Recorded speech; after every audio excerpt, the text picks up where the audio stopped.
ये आदमी कर क्या रहा है अंदर? बाहर निकलने का नाम ही नहीं ले रहा। सो गया है क्या अंदर? कमाल के लोग, दूसरे के टाइम की तो कोई वैल्यू ही नहीं।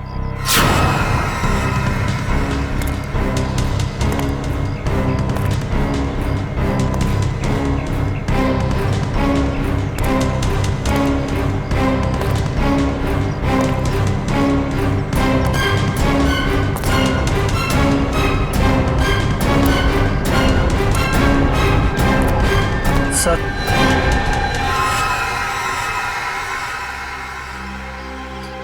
इतना लेट? ये सर्विस है तुम्हारे रिजॉर्ट की? सॉरी सर, आपने कैंची मांगी थी, वो तो नहीं मिली। चाकू लेकर आया, इससे काम हो जाएगा। तो ब्लडी लाउजी पीपल, 10:30 हो गए, मीटिंग्स करनी है, अपॉइंटमेंट्स है, और अंदर ये आदमी बैठ के धरना दे रहा है। सर, आप अंदर नहीं जा सकते सर। हेलो भैया, सुन रहे हैं आप? ओ भाई साहब, जल्दी कीजिए, मुझे लेट हो रहा है। शराफत नाम की भी कोई चीज होती है, घर ही बनाकर बैठ गए हो। इग्नोर करने की भी हद होती है यार। अरे सुनाई दे रहा है कि नहीं आपको कुछ?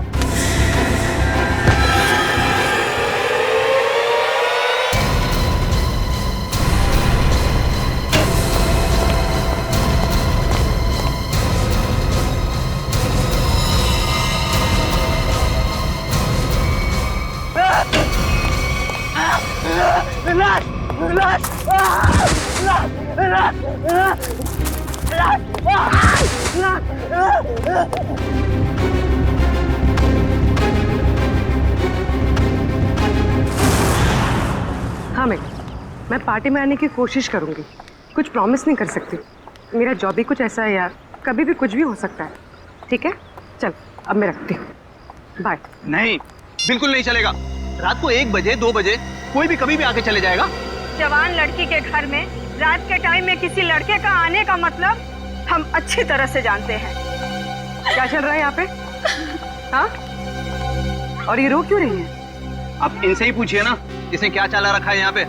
देखिए मैडम, ये सोसाइटी है और हम सब फैमिली वाले हैं, और ये कैसी कैसी हरकतें करके रखी हैं यहाँ।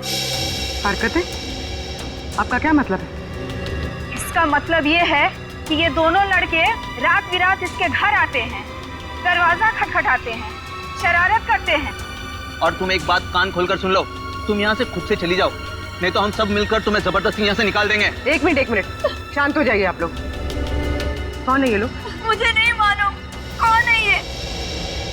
2 दिन से मेरी रूम पार्टनर नहीं है, और ये लोग रोज रात को आके मुझे तंग करते, जबकि मैंने इनको कभी देखा भी नहीं है। देख जिया, झूठ मत बोल, तू ये हमें बुलाती है और अब पहचानने से मना कर रही है। हाँ, कसम से हमेशा खुद ही फोन करके बुलाती है ये हमें। देखो, झूठ मत बोलो, मैं तुम लोगों को नहीं जानती हूँ। पता नहीं ये लोग मुझे क्यों बदनाम कर रहे हैं। देखो, झूठ और सच का फैसला कहीं और जाकर करना, समझी? गुप्ता जी, इस बात का फैसला अब अभी कीजिए आप, और अगर आपसे भी नहीं होता है तो हम सब मिलकर इस लड़की का कमरा खाली कर देंगे। प्लीज सर, ऐसा मत कीजिए। देखो, मैं तुम्हें भाड़े पे घर देने के वक्त कहा था ना, हमारे सोसाइटी का रूल बहुत सख्त है। क्या बोला था ना? बोला। प्लीज सर, इसमें मेरा कोई कसूर नहीं।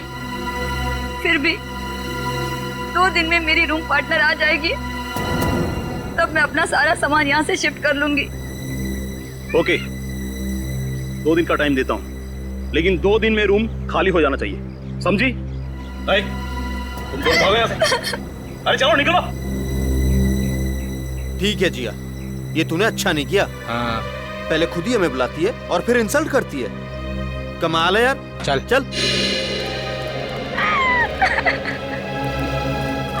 जिया, रूम, अगर तुम बेकसूर हो तो सच सामने आ जाएगा।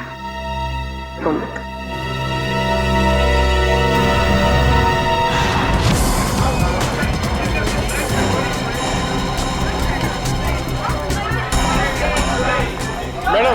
मैडम मेरा बिल बनाइए फौरन।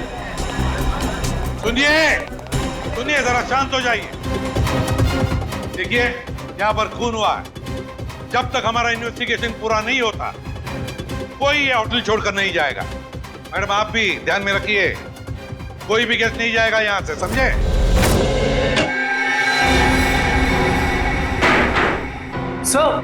सर बॉडी नहीं है। बॉडी नहीं है? ये कैसे हो सकता है? बॉडी गई कहां? बॉडी कैसे गायब हो गई? कैसे हो सकता है? और सर, अगर किसी ने मर्डर किया है और अगर वो बॉडी ले गया तो फिर ये सिर क्यों छोड़ गया? वही तो, अगर सिर यहां छोड़ा और लाश कहीं पर लेकर गया तो कोई ना कोई निशान तो होने चाहिए था। किसी ना किसी ने तो देखा होगा। कोई ना कोई तो जगह हो सकती है। कहां गई लाश? हुआ क्या यहां पर? नहीं नहीं नहीं नहीं, यहां पर जो कुछ भी हुआ है ना सांखे, यहीं पर हुआ है, इसी 4 दीवारों के अंदर, इस स्टीम बॉक्स में, यहीं पर। सर, इस सिर को देख के ऐसा लगता है किसी ने बहुत ही बेरहमी से कत्ल किया इसका। लेकिन यहाँ पे एक भी खून का निशान, कोई धब्बा, कुछ भी नहीं है। एग्जैक्टली। अगर सिर कटा है तो खून होना चाहिए था इन दीवारों पर, खून होना चाहिए था इस फर्श पर, लेकिन यहाँ पर खून का कोई भी निशान नहीं, कोई धब्बा नहीं। यहाँ देखो, इस बॉक्स में खून का कोई भी निशान नहीं, कोई भी निशान नहीं, ना कोई हथियार का निशान। सांखे, सिर कटा हुआ है, लाश गायब है, लेकिन इस पूरे कमरे के अंदर कुछ भी निशान नहीं। कमरा सुथरा साफ है। इसका मतलब कुछ ना कुछ तो गड़बड़ जरूर है, कुछ ना कुछ तो गड़बड़ जरूर है बॉस। सर, हाँ सर, जिसका खून हुआ है उसके दोस्त बाहर आए हुए हैं। ठीक है, तुम चलो, मैं आता हूँ। सांखे, देख ले इस कमरे का एक एक कोना कोना छान मार ले, देख ले कुछ मिलता है क्या। देखता हूँ। सर, ये रहे। आप लोग रजित के दोस्त हैं? जी सर। आखिरी बार कब मिले थे रजित? सर, आज सुबह ही मुलाकात हुई थी। तो क्या कुछ फर्क लगा आपको रजित के बर्ताव में?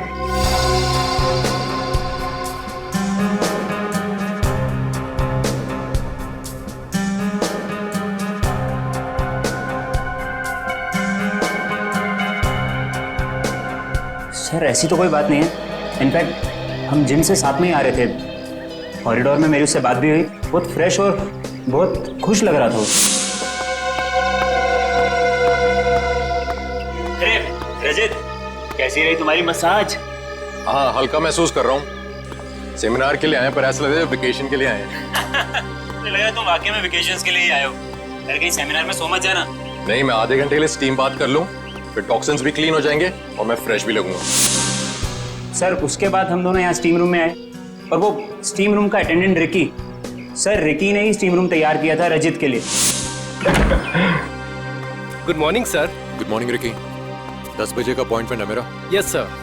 सर, आप साइन कर दीजिए। Thank you sir. आइए सर।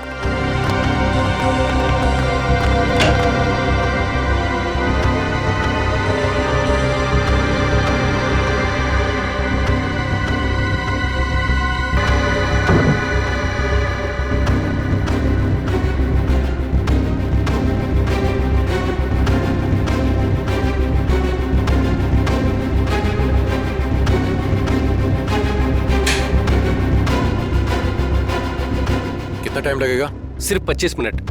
चल रजित, तू एंजॉय कर, ब्रेकफास्ट में मिलते हैं। चल ठीक है, ओके। स्टीम रूम का अटेंडेंट रिकी। रिकी,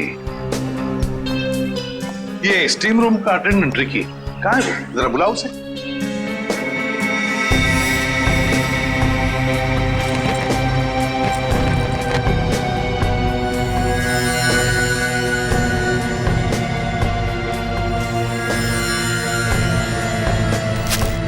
सर, वो जब से हादसा हुआ है तब से गायब है। रिकी इस रिसोर्ट में कहीं नहीं। रिकी गायब है? जब से हादसा हुआ रिकी गायब है। इस रिकी का पता लगाना पड़ेगा। सर, सर, खून, एक और लाश उधर है।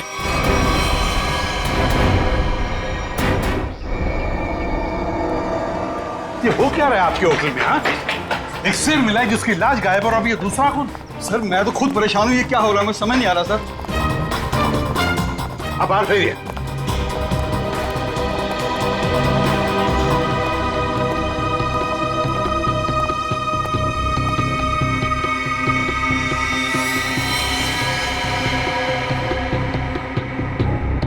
छाती में दो वार किए हैं।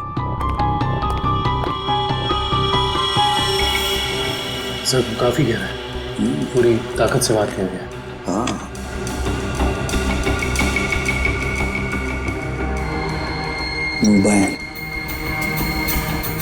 Correct sir.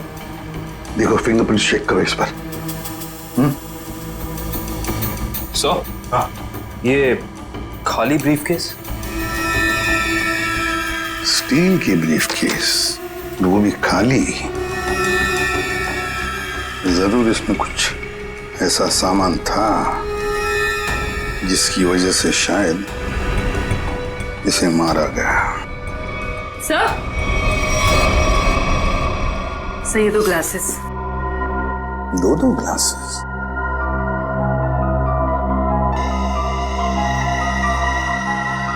लिपस्टिक वगैरह के तो कोई मार्क नहीं, लेकिन एक बात तो पक्की है कि यहां पर इसे मिलने कोई आया तो था जरूर। कोई ऐसा आदमी जिसे शायद जानता था, जरूर जानता होगा उसे। क्या नाम क्या था इस गेस्ट का? सर विनय नाम था इनका, और यहाँ पे होने वाले सेमिनार के लिए आए थे। विनय, तो इससे मिलने अगर जो भी कोई आया होगा उसका रिकॉर्ड तो हमें रिसेप्शन से मिलेगा ही ना? जी सर।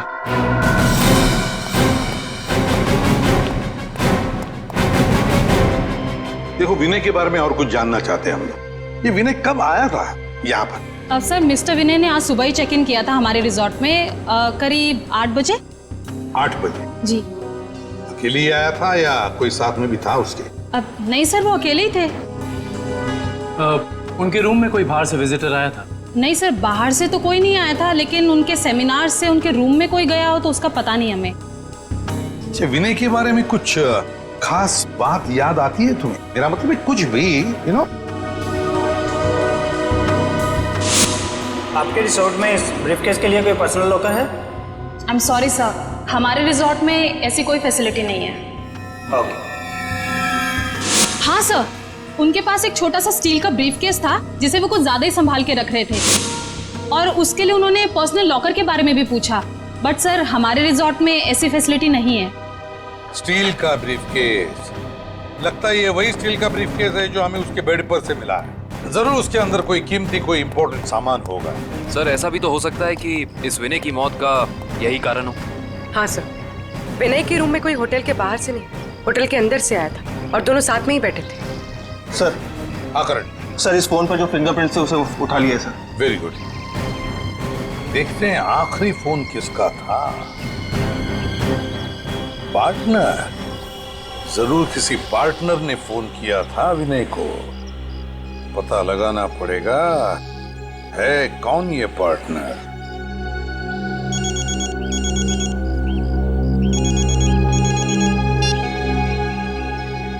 हेलो, हाँ तुम आज से ही काम शुरू कर दो, ये जरूरी है।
जिया,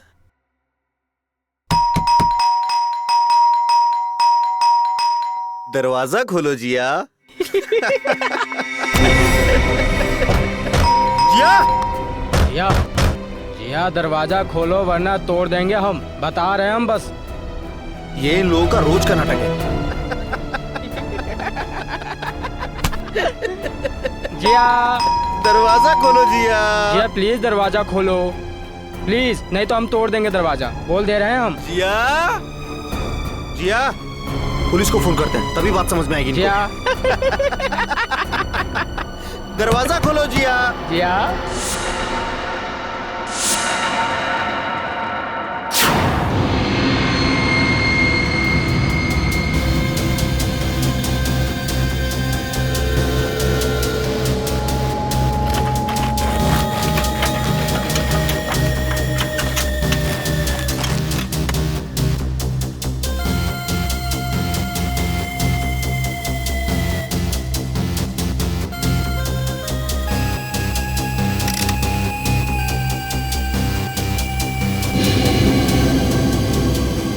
सर, आता रहेगा। सर इसकी खोपड़ी में एक अजीब बात है। अच्छा,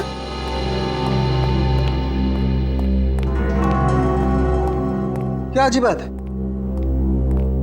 सर इसकी गर्दन पे ना तो किसी चीज से काटने का निशान है और ना ही तोड़ने का। लेकिन कोई ना कोई निशान तो जरूर होना चाहिए। हाँ, कोई निशान तो होना ही चाहिए। अगर हथियार का नहीं है तो किसी और चीज का निशान होना चाहिए जिससे मारा गया। और इसकी खोपड़ी का अंदर का हिस्सा बिल्कुल खाली है। ऐसा लगता है जैसे कि सारी चीजें पिघल कर बह गई हो। ऐसा कैसे हो सकता है तारिका?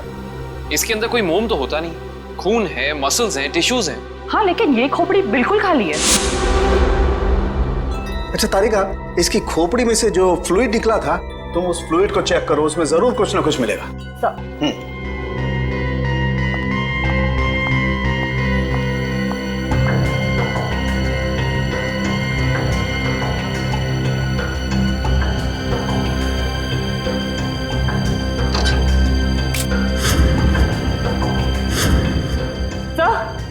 ये देखिए।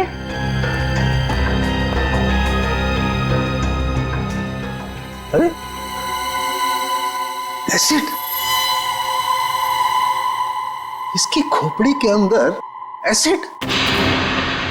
सर इसका मतलब है एसिड या किसी केमिकल से इसके सर के अंदर के हिस्से और इसके शरीर को पिघला दिया गया और फिर स्टीम बॉक्स के ड्रेन पाइप से बाहर निकाला गया। हाँ, और वो भी 30 मिनट के अंदर। सर ये कैसे हो सकता है? हमने तो पढ़ा था कि कॉन्सेंट्रेटेड एसिड में किसी भी बॉडी को पिघलने के लिए कम से कम 20 घंटे लगते हैं। You're right, श्रेया, 20 घंटे ही लगने चाहिए, लेकिन इस केस में ऐसा नहीं हुआ। एक और बात, इस ड्रेन पाइप में मुझे कैल्शियम फॉस्फेट, जिससे इंसान की हड्डियां बनती हैं, वो और कुछ टिश्यूज के टुकड़े मिले हैं। मुझे लगता है जिस एसिड से इस आदमी के शरीर को पिघलाया गया है, यह एसिड किसी की इन्वेंशन है, कोई नई खोज। हाँ सर, उस बॉटल के निचले हिस्से से जो निशान बना था जिस केमिकल से, वो भी एसिडिक है और हमारे किसी केमिकल से मैच नहीं करता। लेकिन सर, अगर इस एसिड ने रजीत की बॉडी को पिघला दिया तो फिर वो स्टीम बॉक्स क्यों नहीं पिघला? वो इसलिए क्योंकि ये एसिड किसी मेटेलिक चीज को नहीं पिघलाता है और इसीलिए इस एसिड को कांच की बोतल में रखा गया था। सर फिर तो उसे बहुत दर्द हुआ होगा। नहीं वंश, मुझे नहीं लगता है इसे दर्द महसूस हुआ होगा।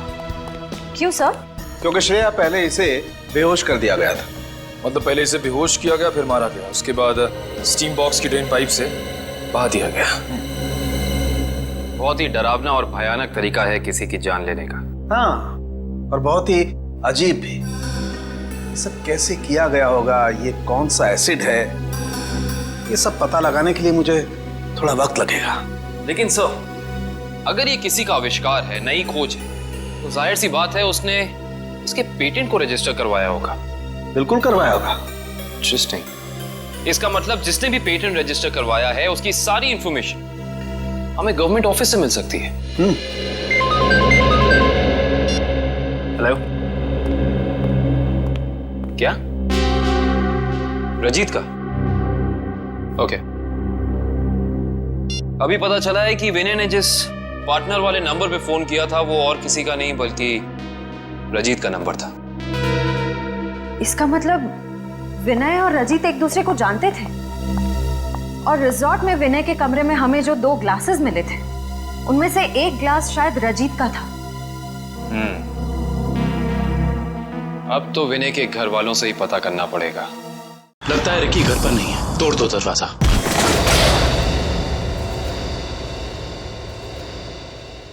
चेक करो।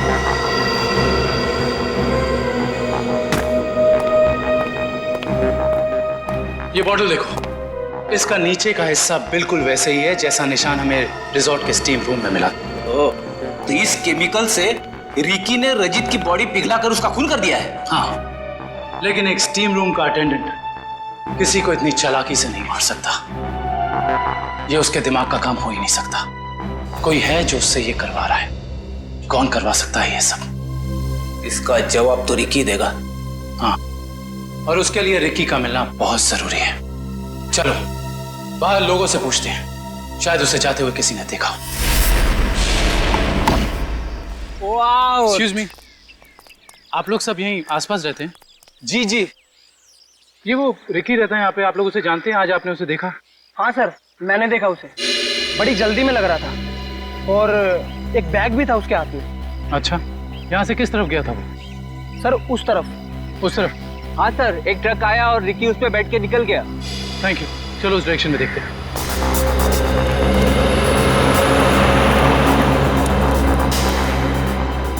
ये देखो, यहाँ पे रेत गिरी है, शायद ट्रक से गिरी होगी। इसका मतलब जिस ट्रक में रिकी गया वो ट्रक बिल्डिंग मटेरियल लेके जा रहा था। यहाँ आसपास कुछ कंस्ट्रक्शन चल रहा है, ढूंढना पड़ेगा।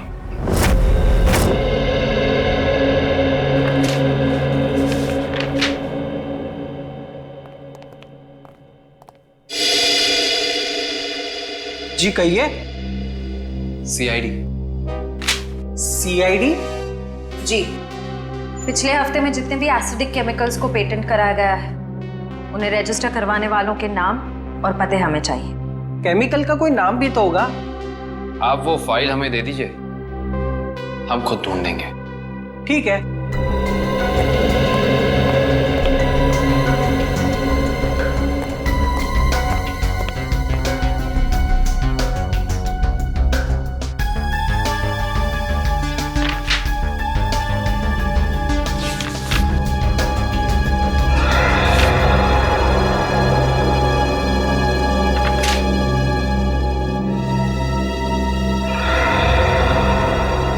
ये देखो, ये एसिड हाइड्रोवर्क्स नाम की एक कंपनी ने रजिस्टर कराया है और इस कंपनी के मालिक हैं रजित और विनय। इसलिए विनय के सेल फोन पे रजित का नंबर पार्टनर के नाम से सेव था। रजित अपने खोज से मरा और उसका पार्टनर विनय एक बंद कमरे में मरा हुआ मिला। इंटरेस्टिंग। ये केस तो और भी ज्यादा उलझता जा रहा है।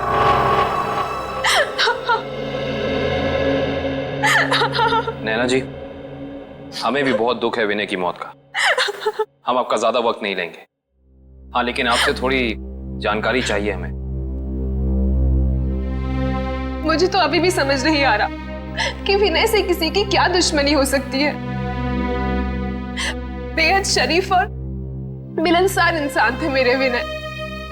अच्छा, ऐसा कोई हादसा या कभी उनकी किसी के साथ कोई तू तू मैं हुई हो या कोई दुश्मनी, कुछ याद है आपको?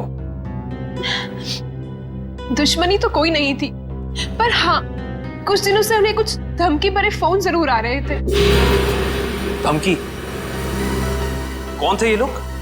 मालूम नहीं, पर मैंने बहुत समझाया उन्हें कि उन्हें जाके पुलिस में कंप्लेन कर देनी चाहिए, पर उन्होंने मेरी एक ना सुनी। कहते रहे कि कोई मजाक कर रहा होगा, सीरियसली लिया ही नहीं इस बात को। नैना जी, आप हमें हाइड्रो वर्क्स के बारे में क्या बता सकती हैं? हमारी इंफॉर्मेशन के हिसाब से विनय और अजीत दोनों पार्टनर्स थे और इन दोनों ने मिलकर एक बहुत ही खास केमिकल की खोज की थी। देखिए, मैं बस इतना जानती हूँ कि वो दोनों साथ में काम कर रहे थे, बस। देखिए नैना जी, उसी केमिकल का इस्तेमाल करके पहले किसी ने रजीत को और फिर विनय को मार डाला। ऐसा कैसे हो सकता है? वो केमिकल तो विनय अपने साथ लेकर जाने वाले थे, एक ब्रीफकेस में। उन्हें सेमिनार में कुछ पेपर सबमिट करने थे और वहीं उन्हें रजित से भी मिलना था। अच्छा नैना जी, क्या पहले कभी ऐसी कोई घटना हुई है जिससे हमें कोई सुराग मिल सके?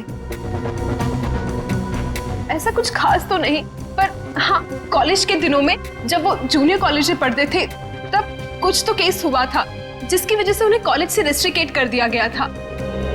अच्छा, वो केस क्या था, कुछ उसके बारे में पता है आपको? देखिए, मैं ज्यादा कुछ नहीं जानती, पर बस इतना पता है कि कुछ तो केस हुआ था जिसकी वजह से उन्हें रेस्ट्रिकेट कर दिया गया था बेवजह। कौन सा कॉलेज था ये? GRN college. Thank you. Vinay और रजीत के खून का इस कॉलेज की घटना से क्या संबंध है, पता करना पड़ेगा।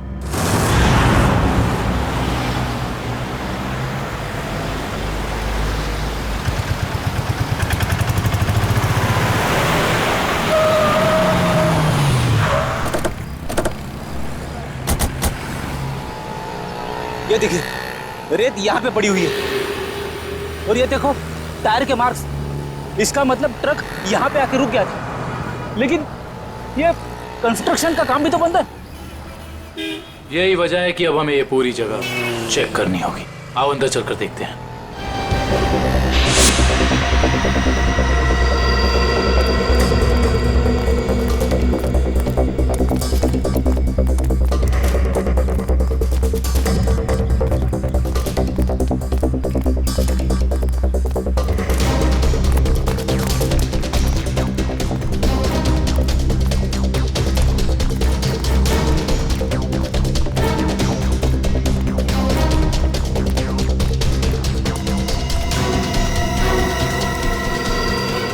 सर, देखिए यहाँ पे है।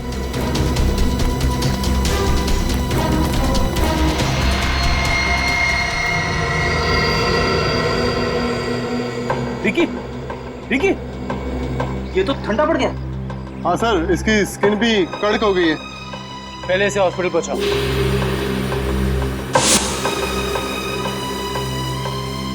इशिता, एम्बुलेंस बुलाओ।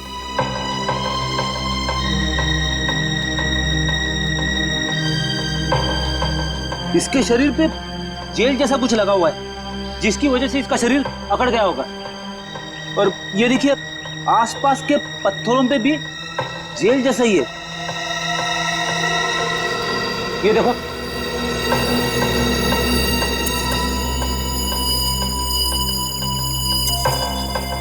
ये जेल क्या है इसके बारे में तो पता करना होगा। इन टुकड़ों को लैब ले चलो।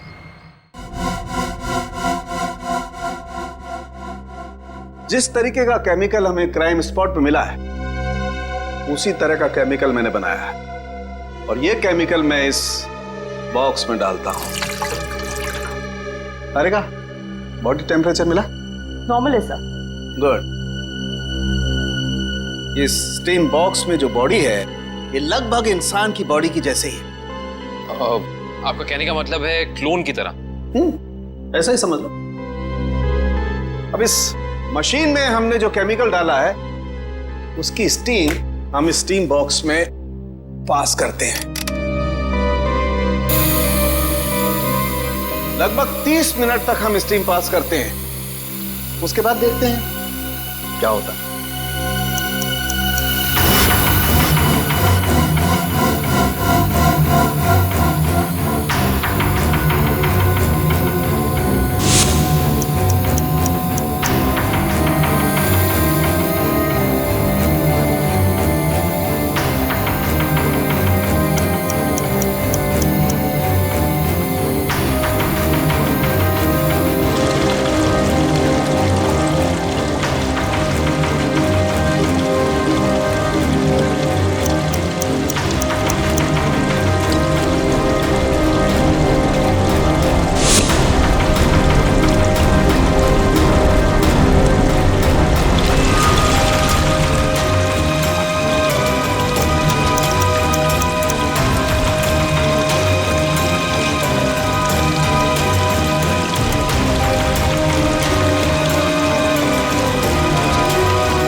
30 मिनट में पूरी बॉडी डिसॉल्व हो गई।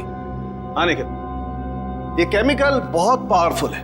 थोड़ी सी मात्रा में पूरी की पूरी बॉडी पिघल करके बह जाती है। रिकी की बॉडी भी इसी केमिकल की वजह से फ्रीज होकर के अकड़ गई थी। आई सी, बहुत ही खतरनाक केमिकल है ये।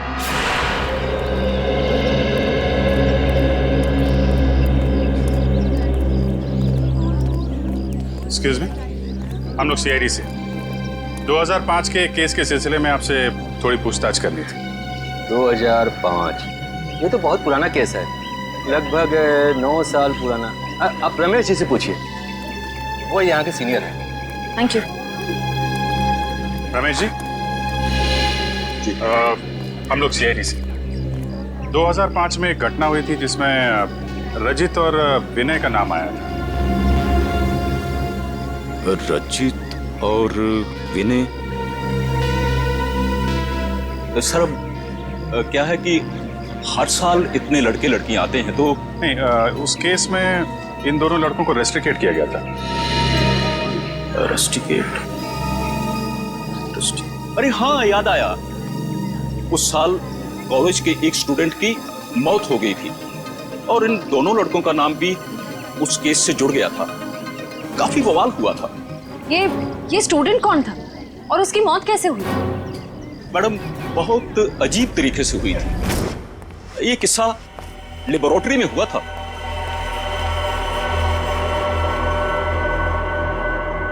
इतनी देर तक कौन काम कर रहा है? कौन काम कर रहा है?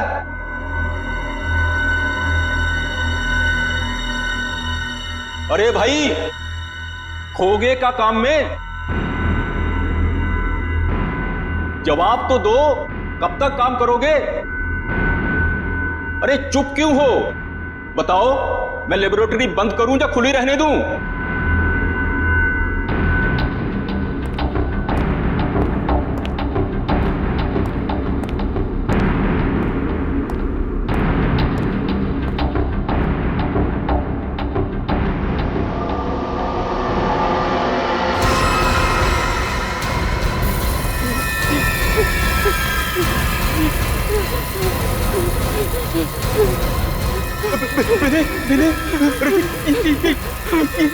ये देखो संपत को क्या हो रहा है?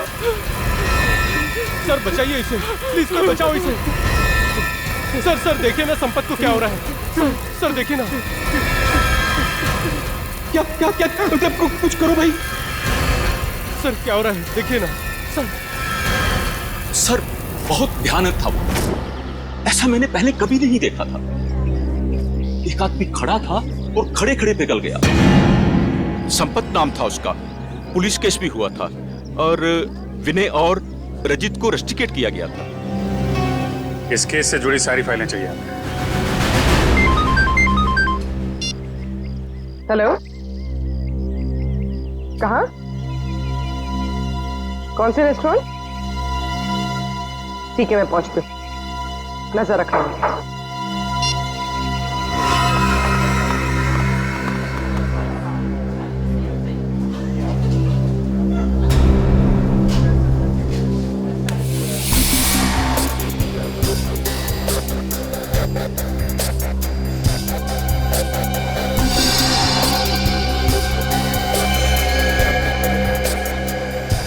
मजा तो आता है यार।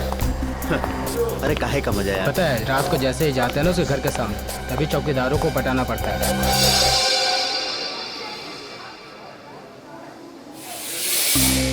मैडम, आप यहाँ कैसे? तुम लोग क्या समझते हो? तुम लोग कुछ भी करते रहोगे और तुम्हारा कोई कुछ नहीं बिगाड़ सकता। मैडम, हमने क्या किया? एक लड़की का जीना हराम कर रहे हो और पूछ रहे हो क्या किया है?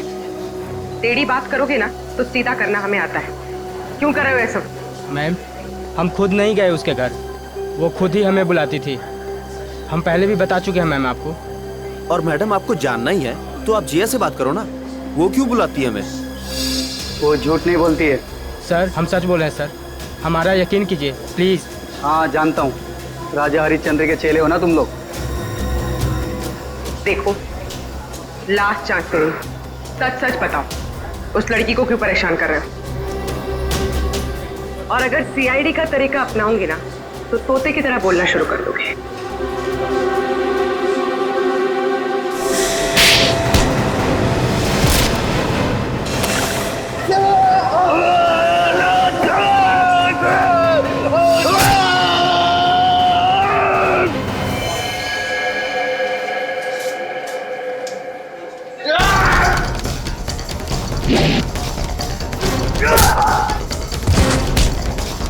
लड़कियों को छेड़ता है।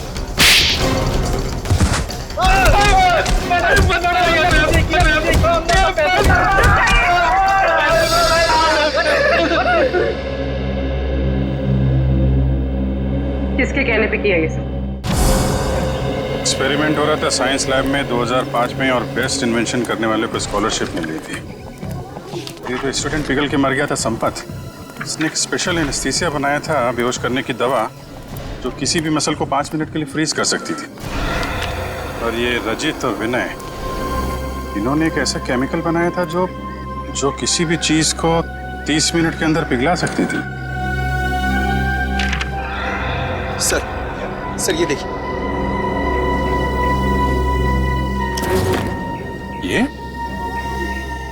ये भी उस वक्त कॉलेज में था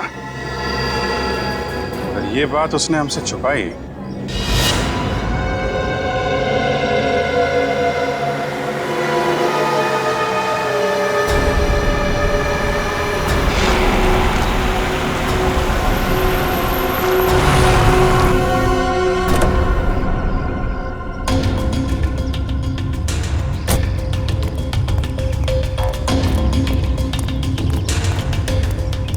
पैसे लिए? हाँ, ये देखो।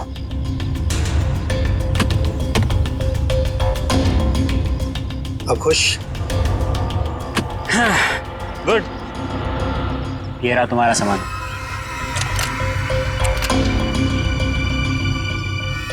तो ये है दुनिया का सबसे बड़ा आविष्कार जो अब मेरा होगा। बिल्कुल तुम्हारा है। Thank you. Welcome.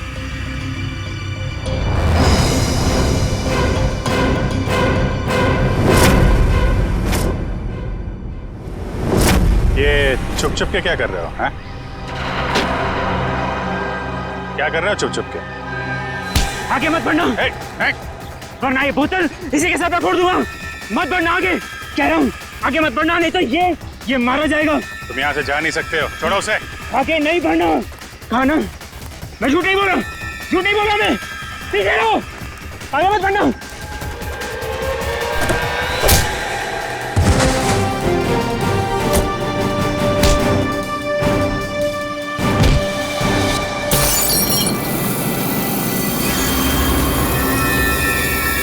Christian, hospital लेकर आओ जल्दी।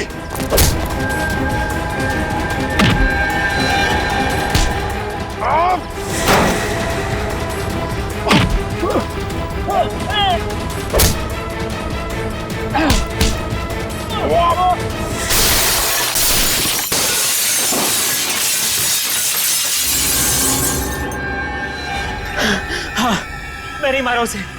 मैंने और रजित के केमिकल का इस्तेमाल करके मैंने संपत को लैब में मार डाला। रेतेन, तुम यहाँ क्या कर रहे हो? और संपत के बनाए हुए केमिकल पर अपना नाम डालकर मैंने उसे भेज दिया। क्यों किया तुमने ऐसा? मुझे पैसों की जरूरत थी। मेरे खर्चे पूरे नहीं पड़ रहे थे। और जब मुझे पता चला कि संपत ने एक ऐसे केमिकल का आविष्कार किया जिससे बॉडी फ्रीज हो जाती, उसकी इंटरनेशनल मार्केट बहुत ज्यादा थी। उससे वो केमिकल हासिल करने के लिए मैंने उसे भी मारा। रजित और विनय को उन्हीं के खोजे हुए केमिकल से मार दिया और केमिकल बेच के पैसा कमाना चाहते थे, क्यों? हाँ। और इसमें वो स्टीम रूम का अटेंडेंट रिकी, उसने तुम्हारी मदद की थी। हाँ, लेकिन मैंने उसे पैसे दिए थे। इस बॉटल का सारा केमिकल टीम बॉक्स में डाल देना। जैसे ही काम खत्म हो जाए इस बॉटल को गायब कर देना। चलो। हाँ, समझ गया। चलो निकलो। मैंने पहले विनय को मारा।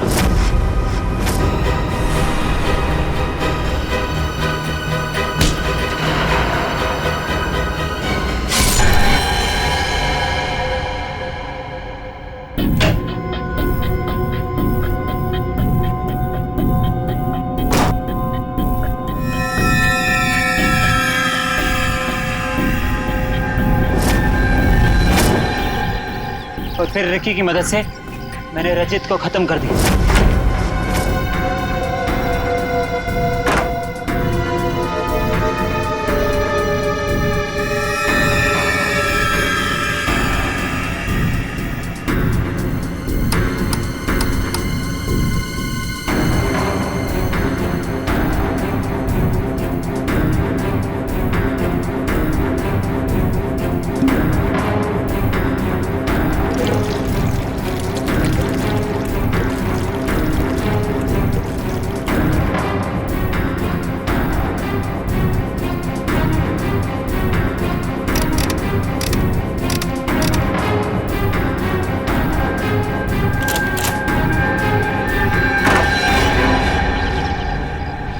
रिकी तो तुम्हारा साथी है ना, फिर उसे मारने की कोशिश क्यों की तुमने? रिकी मुझे ब्लैकमेल कर रहा था। मैं सोच रहा हूँ कि जुबान भी कितनी कीमती चीज है, अगर फिसल जाए तो करोड़ों का नुकसान करा दे, इज्जत गवा दे, फांसी चढ़वा दे। मतलब? वो केमिकल की बोतल मेरे सीने में 2 मर्डर्स के राज बहुत ज्यादा है, जुबान जेल नहीं पाएगी, वजन तो करना ही पड़ेगा। लो पैसे पकड़ो और अपना मुंह बंद रखो, समझे? उसी केमिकल से मुझे डरा रहा था। क्या करता था? जरूरत थी और मजबूरी। Shut up! समाज की भलाई के लिए की गई खोज का गलत इस्तेमाल किया है तुमने। 3 खून किए हैं। तुम जैसे लोगों के लिए कानून ने भी एक खोज की है, फांसी। आप लोगों को जरा सा भी एहसास नहीं हुआ कि आप लोग सब मिलकर एक अकेली लड़की के साथ इतनी नाइंसाफी कर रहे थे? कोई इस तरह से परेशान करता है किसी को? बोलिए। सॉरी मैडम, ये रमेश जी को अपना फ्लैट बेचना था और उन्हें अच्छा बायर भी मिल गया था, इसीलिए सब। और मैडम, जिया घर खाली करना भी नहीं चाह रही थी और उसके लीज एग्रीमेंट को खत्म होने में अभी टाइम था। मैडम, ये रमेश जी ने एक दिन आकर हमें अपनी तकलीफ बताई और हमसे हेल्प मांगी। तो आप लोग ने मिलकर ये ड्रामा किया, एक लड़की के कैरेक्टर पर कीचड़ उछाला। आप लोग ऐसा कर कैसे सकते? और रमेश जी, आप पैसों के लालच में इंसानियत भूल गए। सॉरी मैडम, मुझसे गलती हो गई, अब ऐसा नहीं होगा। जिया अब यहीं रहेगी, इसी फ्लैट में। जिया, मुझे माफ कर दो। I am really sorry. Please sir, sorry बोल के मुझे शर्मिंदा मत कीजिए। थैंक यू मैम, आपने मेरी बहुत हेल्प की, वरना मैं अपने पेरेंट्स के पास वापस चली जाती। देखो जी, कभी घबराना नहीं, अपने हक और अपने सम्मान के लिए हमेशा लड़ना, समझे? Best of luck. Thank you ma'am.